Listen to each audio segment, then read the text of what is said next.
मेरे प्यारे देशवासियों, मैं एक और जानकारी देता हूं।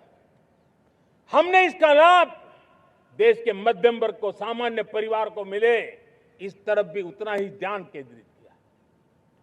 हमने पीएम सूर्यघर मुफ्त बिजली योजना चालू की और आज मुझे संतोष है कि इतने कम समय में 50 लाख घरों का सोलर एनर्जी का काम हम आंकड़ा पार कर चुके हैं, तेजी से चल रहा है और इसके कारण हजारों घरों का बिजली बिल जीरो हो गया है। हजारों घर अपनी बिजली का उपयोग करने से अतिरिक्त बिजली आज बेच करके कमाई कर रहे हैं। हर परिवार को हम इस काम के लिए 80,000 रुपया सरकार की तरफ से एक एक परिवार को मदद दी जा रही है, तब जाकर के हम इस काम को पूरा कर रहे हैं। मेरे प्यारे देशवासियों, आपको जानकर के हैरानी होगी, ये जो हमारी रेलवे है उसका इलेक्ट्रिफिकेशन का काम हमारे देश में 1925 में शुरू हुआ था। 1925 में इलेक्ट्रिफिकेशन का काम शुरू हुआ, लेकिन 90 साल में 1925 से लेकर के 90 साल में सिर्फ 30% रेल का इलेक्ट्रिफिकेशन हुआ था। यानी 90 साल में 30%। हमारी रफ्तार देखिए, लक्ष्य को पाने के लिए हमारी दौड़ देख लीजिए। हमने एक दशक के अंदर 100% काम पूरा कर दिया। 90 साल में 30%, 10 साल में 70%, ये होता है काम।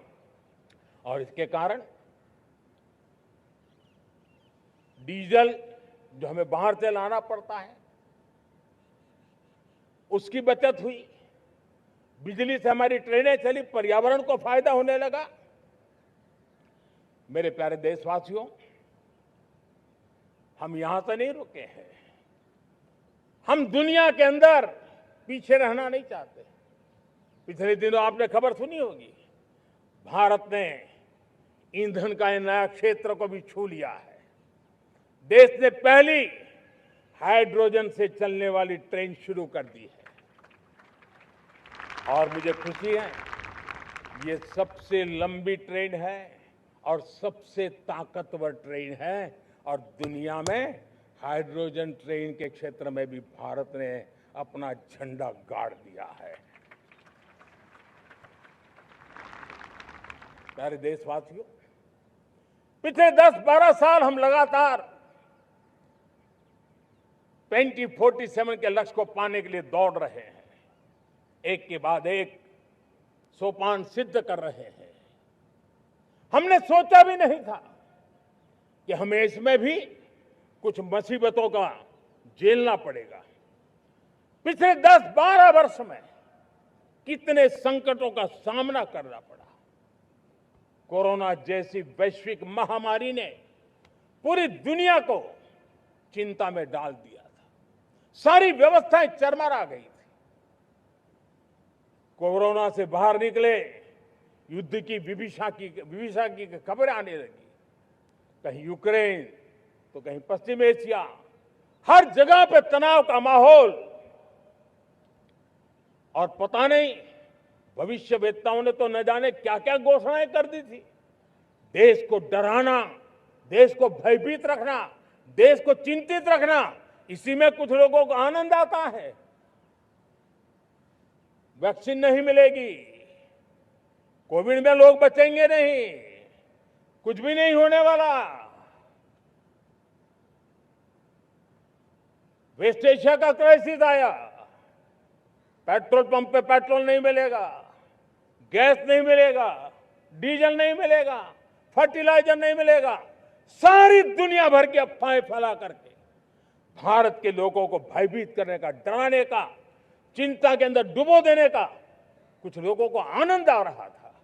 लेकिन देश ने देख लिया कि पिछले 10-12 साल की सुविचारित योजनाएं रंग ला रही है और हम इतने बड़े संकट के बावजूद भी नागरिक देवो भव के मंत्र को लेकर के जीते हुए भारत ने जो तैयारियां की थी, एक के बाद एक कदम उठाया था।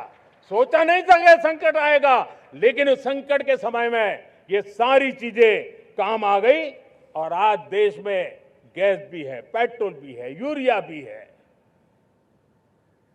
हम अपनी ताकत के ऊपर खड़े हो रहे, चल रहे। मेरे प्यारे देशवासियों, दुनिया के इन संकटों का प्रभाव हर किसी पर हुआ, हम भी अछूते नहीं। यूरिया के दाम दुनिया में 3,000 रुपया पहुंच गए एक बोरी का। आज भी हम मेरे देश के किसानों को वो बोझ सहने के लिए मजबूर नहीं कर रहे। सरकार अपने कंधों पर वो बोझ उठा रहा है और दुनिया से जो 3,000 रुपया में यूरिया का बोरा हमें मिलता है, वो हमारे किसानों को हम सिर्फ 300 रुपये में दे पाते हैं। इतना ही नहीं, डीएपी आज दुनिया में बाजार 5,000 पहुंच चुका है, लेकिन मेरे देश के किसानों को दिक्कत ना हो इसलिए 1,350 रुपये में आज भी डीएपी देने का काम हम कर रहे हैं। मेरे प्यारे देशवासियों, एक समय था जब मैं आत्मनिर्भरता की बात कर रहा था तो कुछ लोग एयर कंडीशन चैम्बर में बैठ करके सोचने वाले लोग हमें बता रहे थे ग्लोबलाइजेशन का क्या होगा। लेकिन दुनिया देख रही है कि पिछले एक दशक में ऐसा लग रहा है कि दुनिया ने ग्लोबलाइजेशन बोलना ही बंद कर दिया है। जहां से ग्लोबलाइजेशन की आवाज आती थी वो बंद सुनाई नहीं देती है। दुनिया का हर देश अपनी अपनी संभालों के मिजाज की तरफ गया है। लेकिन दुर्भाग्य से इस संकट के कालखंड में कुछ लोगों ने अपना रुतबा दिखाने के लिए संसाधनों को वेपनाइज करने का खेल खेला है। दुनिया अपने पास जो कुछ भी है उसको वेपनाइज करने में लगी है। संसाधनों का वेपनाइज, रिसोर्स का वेपनाइज, पेट्रोल, डीजल, फर्टिलाइजर, दवाइयां, टेक्नोलॉजी की चिप्स, इतना ही नहीं भूभाग को भी वेपनाइज किया जा रहा है। और ऐसे समय अगर हम आत्मनिर्भरता मंत्र को लेकर 10 साल सही दिशा में न चले होते तो हम कल्पना कर सकते हैं कि ऐसी चुनौतियों का मजबूती से मुकाबला कैसे करते। और हमारी तैयारियां निरंतर बढ़ती जा रही है। मेरे प्यारे देशवासियों, दूसरी तरफ आज भारत का प्रोफाइल पूरी तरफ बढ़ रहा है। आज भारत दुनिया के लिए एक स्वीकृत और सम्मानीय देश के रूप में बन रहा है। भारत के पास स्थिर पॉलिटिकल मैंडेट है, स्थिर सरकार है, भारत का वाइब्रेंट लोकतंत्र है, भारत का मजबूत न्याय तंत्र है और हम सबको दिशा देने वाला भारत का संविधान है। और अब दुनिया हमारे इन सामर्थ्य को पहचानने लगी है और इसलिए 2014 के बाद दुनिया करीब करीब 40 देशों के साथ हमारा एफटीए एग्रीमेंट हो रहा है। अब देखिए कितना बड़ा अवसर आया है।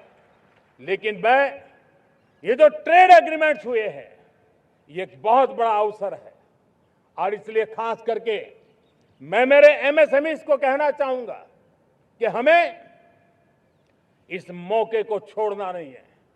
दुनिया में हमें पहुंचना है। भारत के उत्पाद की हर चीज विश्व के बाजार में पहुंचे और चाहे हमारा टेक्सटाइल हो, हमारी मशीनरी हो, हमने दवाइयां हो, हमने मौका छोड़ना नहीं है। लेकिन वैश्विक जो पैरामीटर्स हैं उस पैरामीटर को हमें पार करना होगा। हमें दुनिया से जो मिलता है उसे अच्छा देना पड़ेगा, दुनिया में जो मिलता है उसे सस्ता देना पड़ेगा। और पंजाब के लुधियाना से लेकर के तमिलनाडु के तिरुपुर तक हमारा टेक्सटाइल सेक्टर दुनिया में पहुंच सकता है। इतना ही नहीं, केरलम से लेकर के गुजरात और तमिलनाडु से लेकर के बंगाल, ये हमारा समुद्री तट, हमारे मछुआरे भाई बहन आज इस एफटीए के कारण हमारे श्रिप यानी झींगा उसके एक्सपोर्ट की बहुत संभावना बनी है।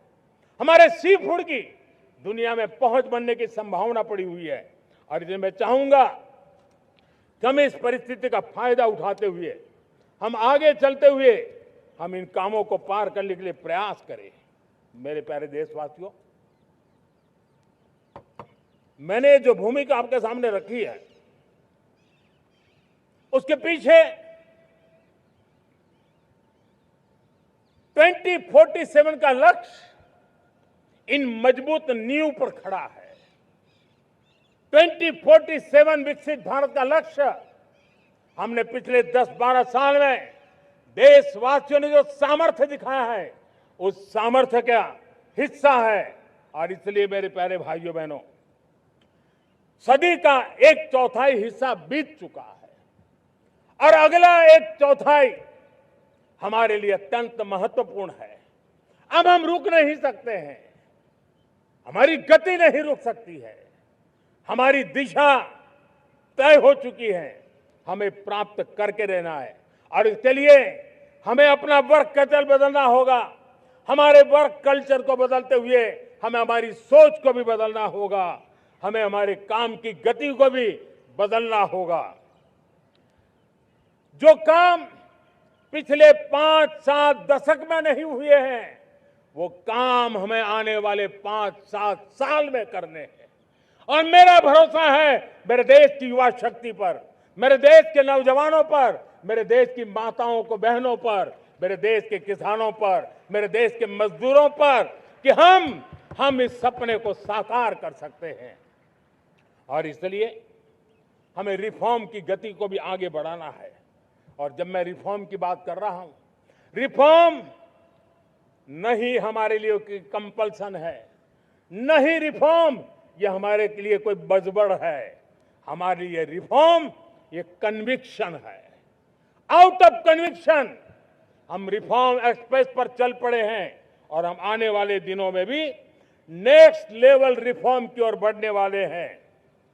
और इसलिए सरकार, समाज, उद्योग, उत्पादक, किसान, हर किसी ने अपनी ट्रेडिशनल व्यवस्थाओं में रिफॉर्म करना पड़ेगा, सोच में रिफॉर्म करना होगा, अपने लक्ष्यों को रिफॉर्म करना होगा।